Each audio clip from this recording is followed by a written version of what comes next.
What happens when America's most controversial radio king faces off against Britain's most polarizing prince? It's a collision no one thought they'd ever see, but once it happens, the world can't look away.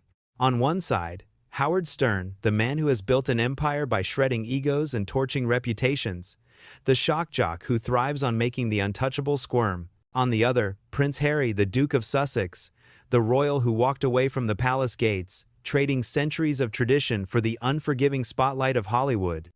The setting? SiriusXM's Manhattan studio. But tonight, it doesn't feel like just another broadcast room.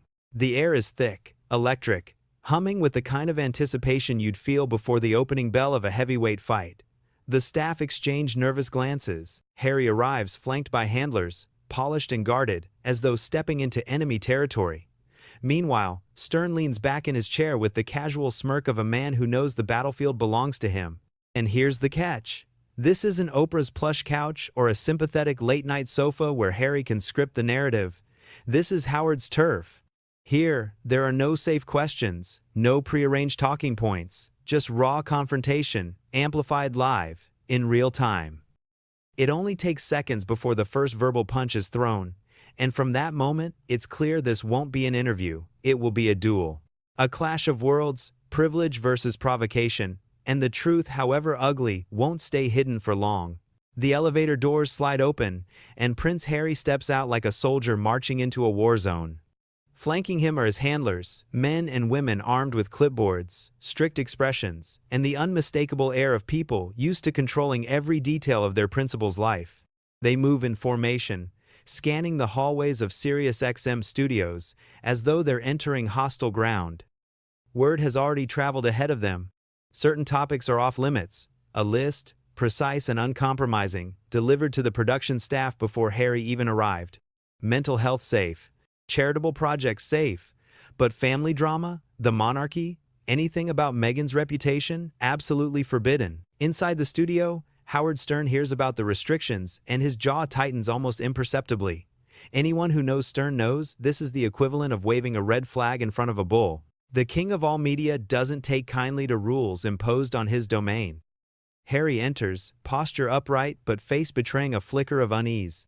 The studio isn't ornate like Buckingham Palace. It's dark, modern, filled with flashing equipment and the ever-present hum of live microphones. He's not on home turf anymore. Howard leans back in his chair, casual, one hand wrapped around the armrest, like a predator biding his time. He greets the Duke of Sussex with a smirk that isn't entirely friendly, nor entirely hostile. It's something far more dangerous. The smirk of a man who already knows how this story ends.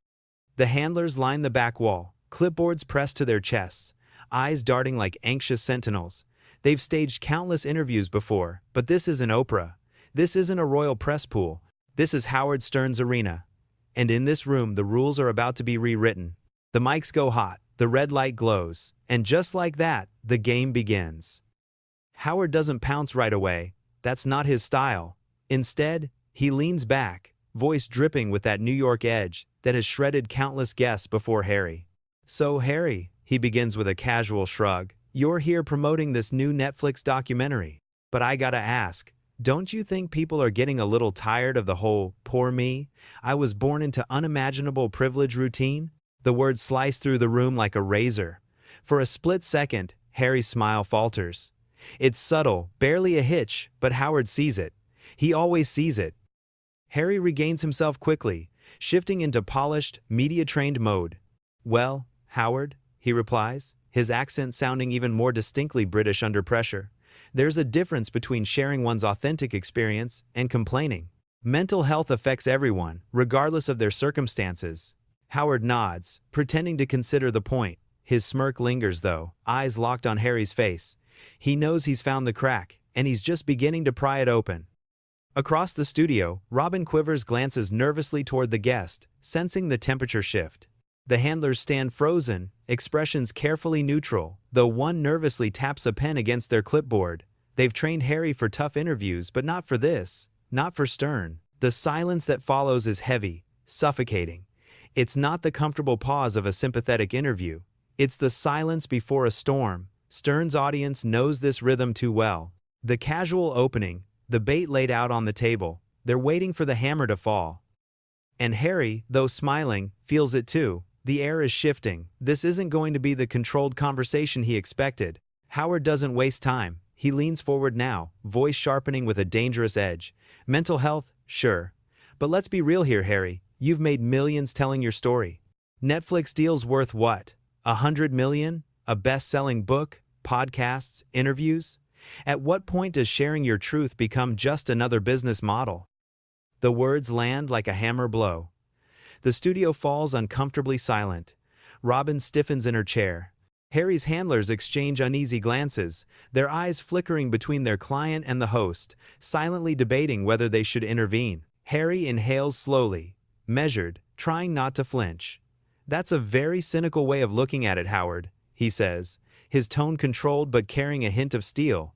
"When someone shares their story of trauma and healing, it helps others who might be going through similar experiences?" "Trauma?" Howard repeats, dragging out the word like it tastes bitter on his tongue. His eyebrows rise, his lips curl. "You know what trauma is, Harry? Trauma is growing up in the South Bronx with a crackhead mother and no father. Trauma is working 3 jobs just to keep food on the table. Trauma is not," he leans back with a scoff, "your chef serving the wrong breakfast at your estate." Robin exhales sharply, barely audible, whispering, "Oh boy," into her mic. Harry's jaw tightens, the mask of calm slipping just enough for the cameras to catch. His eyes flash, wounded but defiant. "That's incredibly dismissive," he shoots back, his voice rising ever so slightly. "Financial security doesn't erase pain. The death of my mother, the harassment from the press, the racism my wife endured, these are real traumas." But Howard isn't finished. He leans closer, voice low, predatory. "Sure, Harry, but tell me how much are those traumas worth on Netflix?" The air in the studio turns thick, heavy, almost unbreathable. Every person in the room knows it. The first blows have been exchanged. And this battle is only just beginning. The silence after Howard's biting question hangs in the studio like smoke after an explosion. Every eye is fixed on Harry. The handlers shift uneasily, the sound of one clearing their throat breaking the oppressive quiet. Harry leans forward, his voice steady but tinged with heat. "You talk about trauma as though it belongs only to people in certain circumstances," he says, his British accent sharpening under pressure. "But trauma isn't about money or privilege, it's about the human experience. I lost my mother in front of the world. I've lived with grief since I was a boy, and I've had to watch the press turn it into a spectacle. My wife faced relentless harassment, to the point where she questioned whether life itself was worth living. That is trauma, Howard, and pretending otherwise doesn't make it any less real." The words are raw, the most vulnerable Harry has sounded since the microphones came on. But before the air can settle, Howard cuts in, his tone sharp as glass. "Trauma," he repeats, dragging out the syllables like a predator savoring the kill. "Harry, losing your mother was tragic. Nobody disputes that. But don't sit here and tell me that living in castles, flying private, and cashing Netflix checks puts you on the same level as people who wake up not knowing how they're going to feed their kids. You want trauma? Trauma is a single mom in the Bronx getting evicted because her paycheck won't cover rent. Trauma is a kid watching his dad overdose in front of him. That's trauma. What you're talking about is bad press and hurt feelings dressed up as something noble?" Robin Quivers can't hold back. She leans into her mic, her voice barely above a whisper, almost instinctive. "Oh boy." The tension in the studio spikes, every heartbeat audible in the silence that follows. Harry's jaw tightens, his composure slipping. Howard has crossed into dangerous territory and now the real fight is underway. Harry exhales sharply, his composure cracking under Howard's unrelenting assault. His jaw stiffens, and when he speaks again, his voice carries a harder edge. "Howard, it's not just about me. My wife has endured a level of institutional racism that people can't begin to imagine. The press twisted her every move, attacked her heritage, her identity, even her very right to exist within the institution. That is trauma too." For a fleeting second, there's silence, Harry's most vulnerable words hanging in the air. But Howard doesn't let it linger. He leans forward, eyes narrowing, voice dripping with sarcasm. "Oh, here we go again," he snaps, "the racism card. Every single time you and Meghan get criticized, doesn't matter what it's about, you call it racism. Bad headlines, racism. Questionable choices, racism. People think you're spoiled brats biting the hand that fed you? Must be racism. Convenient, isn't it? Harry's smile evaporates completely. The carefully rehearsed media training, the polite grin, it's gone. His cheeks redden, and a flicker of raw anger flashes across his face. The handlers in the back exchange worried glances, one subtly raising a hand as if to signal Harry to tread carefully. But he doesn't look at them. His gaze is locked on Stern, his voice steady but heavy with suppressed fury. It's not a card, Howard, it's reality, and dismissing it out of hand is exactly the problem. The tension spikes like a live wire. Stern smirks, sensing the blood in the water. The first true mask has fallen, and Howard knows he has his opponent exactly where he wants him, off balance, cornered, vulnerable. Howard seizes the opening, leaning into his mic with a laugh that isn't warm, but sharp and mocking. All right, let's talk reality, Harry. You and Meghan keep saying you want privacy. You left the UK because you wanted out of the spotlight. But then, what do? You sign a massive Netflix deal. You write a tell-all memoir. You sit with Oprah. You do podcasts, documentaries, interviews with anyone who'll pay. Don't you see the hypocrisy? The words hang in the room like smoke, impossible to ignore. Robin shifts uneasily in her chair, knowing exactly how Howard's audience will devour this moment. Harry takes a breath, voice measured but tense. There's no hypocrisy in sharing our story on our terms. For years, the press twisted everything about us, printed lies, fabricated narratives. Speaking out, producing our own projects, that's how we reclaim our truth. That's how we correct the record.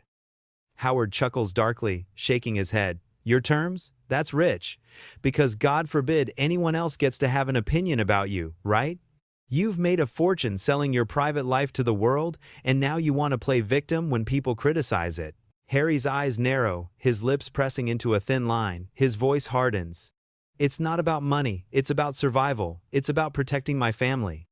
The mockery in Howard's laugh echoes through the studio, a sound designed to cut deeper than any words. The handlers stand rigid, their unease growing. Howard has drawn the line in the sand, and Harry is standing right on top of it. Howard shifts gears, eyes glinting with the satisfaction of a man about to deliver another calculated strike. Tell me something, Harry. If you hate the monarchy so much, if you want nothing to do with it, why do you still call yourself the Duke of Sussex? Why not just give it up, drop the title? Be Harry Mountbatten Windsor, private citizen. If it's really about independence, why are you still milking the royal brand? The question lands like a grenade. The studio goes utterly still. Even Robin, who has weathered decades of Stern's brutal interviews, looks down at her desk, bracing for the explosion. Harry freezes for half a second. It's just long enough to register the hit. His throat works as he forms his answer, but his polished demeanor falters. His eyes flick toward his handlers, silent signals exchanged, subtle gestures begging him to steer away. But he doesn't. His jaw tightens as he answers, because it's who I am. It's not about milking anything, it's my name, my family, my history. Walking away from the institution doesn't mean erasing my identity. Howard leans forward, his grin widening. Identity? Or is it relevance? You keep the title because without it, you're just another celebrity with a sob story. Admit it, Harry. That name is your last lifeline.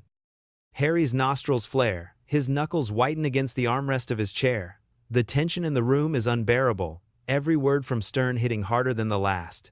For the first time, Harry looks genuinely rattled. Harry leans forward now, his voice sharper, no longer wrapped in politeness. You know what, Howard? I came here thinking we could have an intelligent conversation about issues that actually matter. But clearly you're more interested in cheap shots and tabloid gossip than any meaningful dialogue. The handlers stiffen, watching closely. This isn't the polished, diplomatic Harry they're used to. This is something raw, angrier. Howard's eyebrows shoot up, then drop into a dangerous smile. He lets out a low laugh, leaning back in his chair with supreme confidence. Oh, so now I'm the bad guy? Because I ask you real questions instead of kissing your ass like Oprah and all the other sycophants. Here's the rule, Harry. When you come on my show, you play my game. And there's one thing you clearly don't get. Howard Stern always wins. The room goes still. Robin inhales sharply, sensing the escalation building to a dangerous new level. Harry's eyes narrow, his voice low, pulsing with defiance. Then maybe your game isn't worth playing. For the first time, there's no smile, no mask of composure. The Duke of Sussex has dropped the facade. He's fighting back now, and the battle lines have never been clearer. Howard leans in, his tone deceptively calm, his words sharpened into weapons. You know what this is really about, Harry? It's about jealousy. Your brother gets to be king, and you're the spare. That's all you've ever been, the backup, the second choice. And now you're out here in California, making Netflix documentaries, writing books, begging for attention, because deep down, you know you'll never be the one on the throne. The studio implodes into silence. It's the kind of silence that makes the air heavy, suffocating, as if time itself has frozen. Even Robin, who has heard Howard push countless guests to their breaking points, gasps audibly. Harry's face drains of color, then flushes red with fury. His breathing quickens, his lips pressed into a trembling line. For the first time, his carefully maintained composure isn't just cracking, it's shattering. His handlers panic in the background, gesturing frantically, their faces etched with alarm. One mouths the words, "Wrap it up," but Harry doesn't even glance their way. His eyes are locked on Stern, burning with rage and pain. "How dare you?" Harry whispers, his voice hoarse. Then louder, each word vibrating with fury. "How dare you reduce my entire life, my mother's death, my service, my family's suffering into some playground comparison with my brother?" But Howard doesn't flinch. He leans even closer, eyes glittering with the merciless confidence of a man who has drawn blood and won't stop until the wound is fatal. "You can get angry all you want," Howard says softly, almost taunting. "But deep down, you know I'm right. You've built an entire empire out of being the spare, and the cruelest part? It's working. People pay to watch your misery, and you can't stop feeding it to them." The atmosphere in the studio feels combustible, like a single spark could ignite an inferno. Everyone present knows the truth. The line has been crossed. The duel has become personal, and from this point on there's no turning back. Harry's voice shakes, the fury in his eyes unmistakable. "You want to talk about jealousy? Fine. But don't you dare question my wife or my mother. My mother gave her life, trying to serve, trying to protect us from the very press that destroyed her. And Megan, she was driven to the point of wanting to end her own life because of the relentless abuse she endured. You call that gossip? You call that a game?" His words crackle with raw emotion, vibrating through the studio. For the first time, there's no polish, no royal composure, just unfiltered pain. Howard doesn't blink. If anything, he leans closer, seizing the vulnerability like a predator closing in on wounded prey. "Harry, let's stop pretending. Your mother's tragedy was real. Megan's struggles may be real, but what you've turned it all into an empire. Books, documentaries, deals worth millions. Pain has become your product. And the truth is, you've profited more from that trauma than anyone ever imagined." The words are merciless, each syllable striking like a hammer. Across the room, Robin Quivers gasps audibly, her hand flying to her mouth. The handlers glance at one another in disbelief, as though silently asking if Stern has just crossed the line of no return. Harry's face twists with outrage. His jaw clenches so tightly that the microphone nearly picks up the sound of his teeth grinding. "You think this is about profit? You think I'd exploit my mother's death or my wife's pain for money? That's disgusting." But Stern doesn't flinch. He's unyielding. The sacred has been crossed, and the battlefield has changed forever. Howard presses on, voice sharpening into a blade. "What's really disgusting, Harry, is how you abandoned your family. Your grandfather was dying. Where were you? In California, cutting deals? Your grandmother, who gave you everything, who shielded you, spent her last years without you at her side. You talk about duty, but when it mattered most, you walked away." The accusation lands with brutal force. The studio air grows heavy, the silence deafening. Even Robin lowers her eyes, as if the weight of Stern's words are too much to look at head-on. Harry surges forward in his chair, fists pressed white-knuckled against his knees. His voice bursts out, louder now, fueled by a deep, visceral fury. "Don't you dare lecture me about duty. I served my country in Afghanistan. I risked my life alongside soldiers who had nothing to do with titles or privilege. I've spent years working with veterans, with people struggling in silence. That's real service. That's sacrifice, not sitting behind a microphone mocking other people's pain." Howard smirks, unshaken. His eyes gleam with the confidence of a man who's dominated these kinds of battles for decades. "I've spent 40 years being honest, brutally, unapologetically honest. You call it mockery? I call it truth. And millions of people tune in every day because they'd rather hear truth than the same tired victim narrative you've been peddling since the day you stepped off the royal balcony. The words land like a second wave of artillery fire. Harry's breathing quickens, chest rising and falling as anger pushes past restraint. His handlers stand rigid, almost stepping forward before stopping themselves. The tension in the room is unbearable, two men locked in a duel neither can afford to lose. The audience beyond these walls can't see it yet, but everyone in that studio feels it. This is no longer just an interview.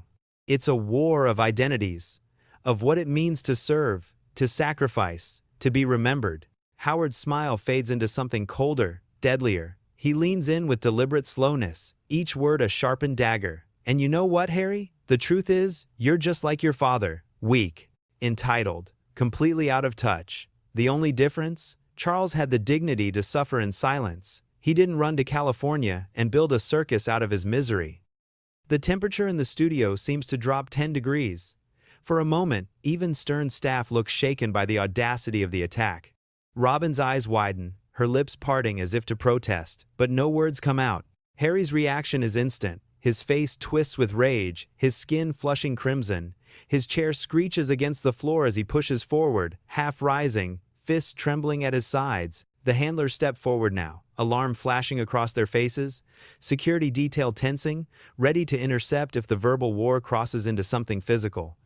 "Don't you ever," Harry growls, voice low, dangerous, almost unrecognizable. "Compare me to that man. Don't you dare." His words spill out like a warning before the explosion. But Howard doesn't back off. His expression is stone, eyes burning with the confidence of a man who's broken countless guests and knows when victory is within reach. Why not, Harry? Because the truth stings? Because hearing it out loud reminds you that maybe, just maybe, you're not the hero of this story. Maybe you're exactly what everyone's been saying all along. Another privileged royal who couldn't take the heat. The studio is silent, but alive with raw energy, like a storm about to break. Every breath feels heavier, every second stretched thin.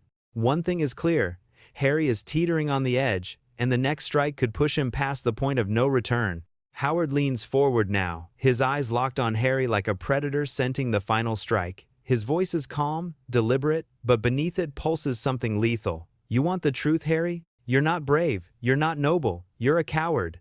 A coward who couldn't handle the pressure of being royal, so you ran. You didn't leave to protect your family, you didn't leave to fight racism. You left because it was hard, and you've never done anything hard in your life." The words hit like a physical blow. Harry's face flushes a furious red, his chest rising and falling in quick, uneven bursts. His fists clench on the table, knuckles whitening as if he's restraining himself from slamming them down. The handlers in the back freeze, eyes darting wildly, silent panic etched across their faces. Howard presses on, merciless. "You've built an entire brand out of whining, out of playing the victim, out of being the spare who couldn't handle being second best. And now here you are, sitting in California mansions, cashing checks, pretending you're some kind of freedom fighter."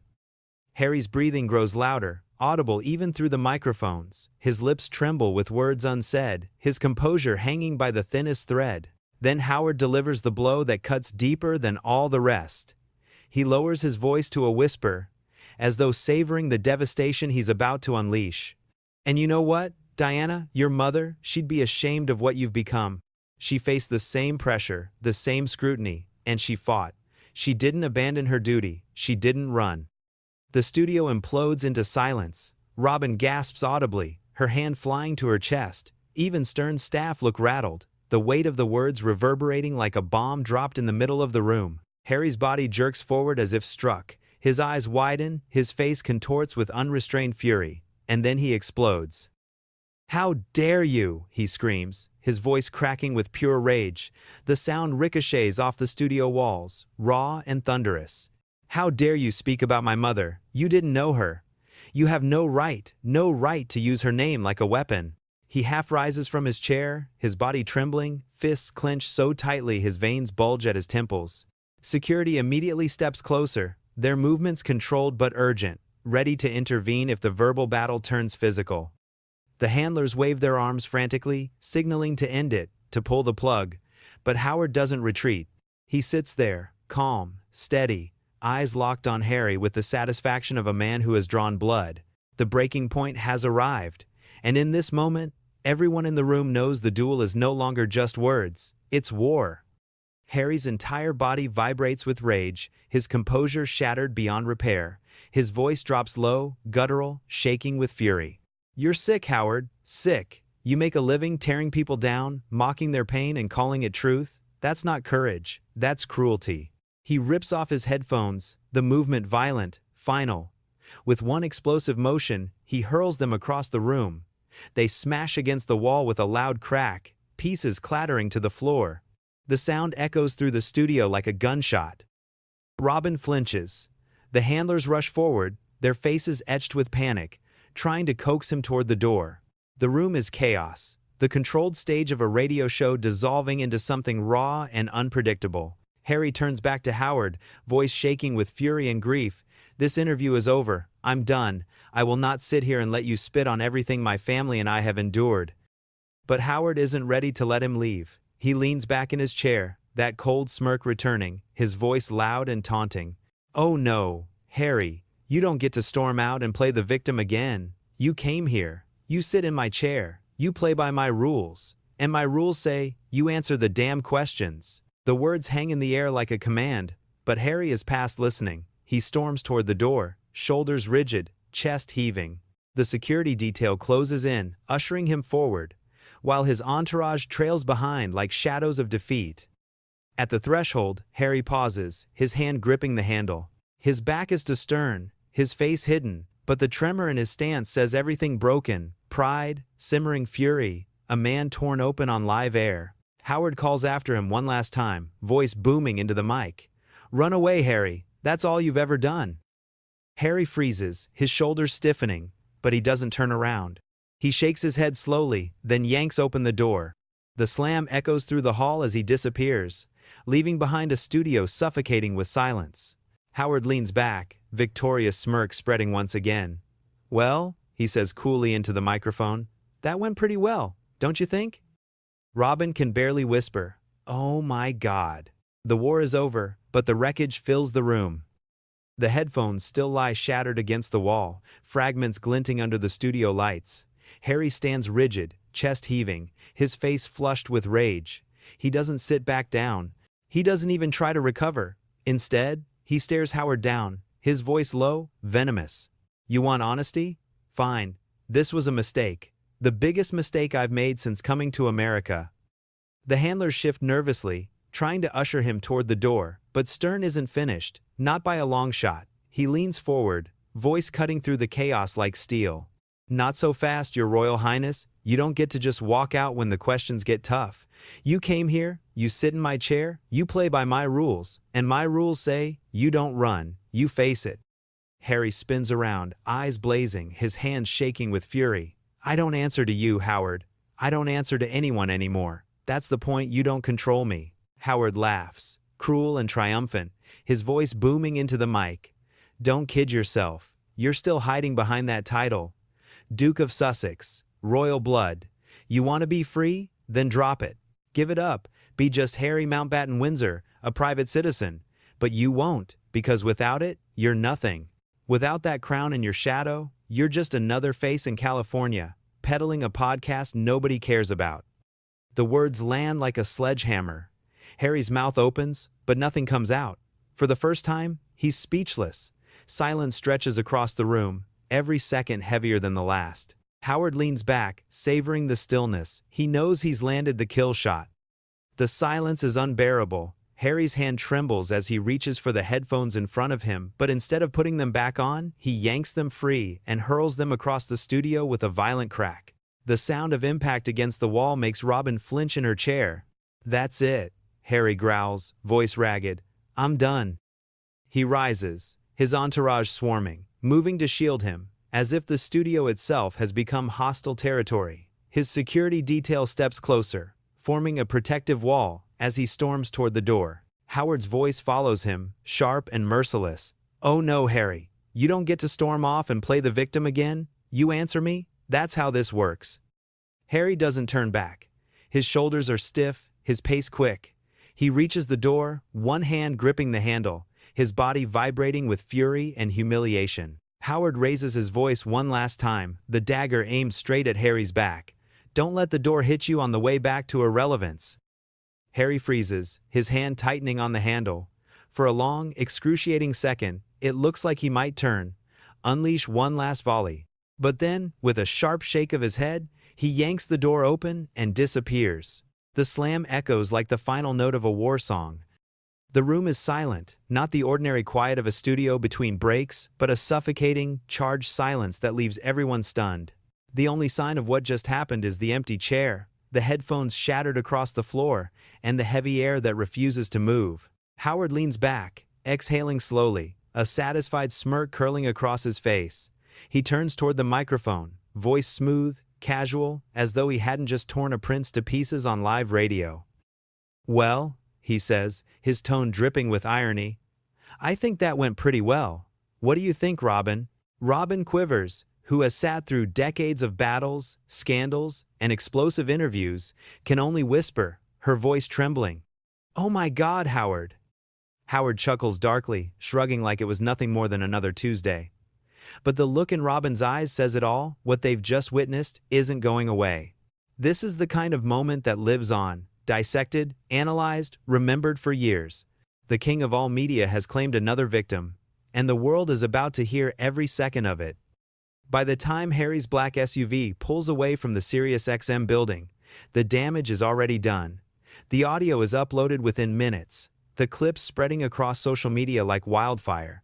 Millions are glued to their screens, replaying the confrontation, gasping at the insults, dissecting every flinch, every pause, every explosive word. Howard's smirk, Harry's rage, the headphones shattering against the wall, it all becomes instant fodder. Headlines ignite across the globe. Howard Stern destroys Prince Harry live on air. Hashtags trend, memes multiply, think pieces begin drafting themselves in real time. Howard sits comfortably in his chair, watching his staff buzz with energy. He knows what this is: victory. Another viral moment that cements his reputation as the one man no celebrity can outmaneuver. He's played the game for decades, and he's won again. Harry, meanwhile, stares out the tinted window of the SUV, his reflection distorted by passing city lights. His jaw is clenched, his hands tight fists on his lap. For once, there's no script, no polished reply, no safe outlet. Just silence, and the realization that some battles cannot be won, not when you're playing on someone else's turf. By nightfall, the world has chosen its sides. Some praise Harry for standing up to Howard's cruelty. Others celebrate Stern for slicing through royal privilege with merciless precision. But one truth is undeniable. When you step into Howard Stern's arena, you don't control the narrative. Howard does. And tonight, the prince learned that lesson the hard way.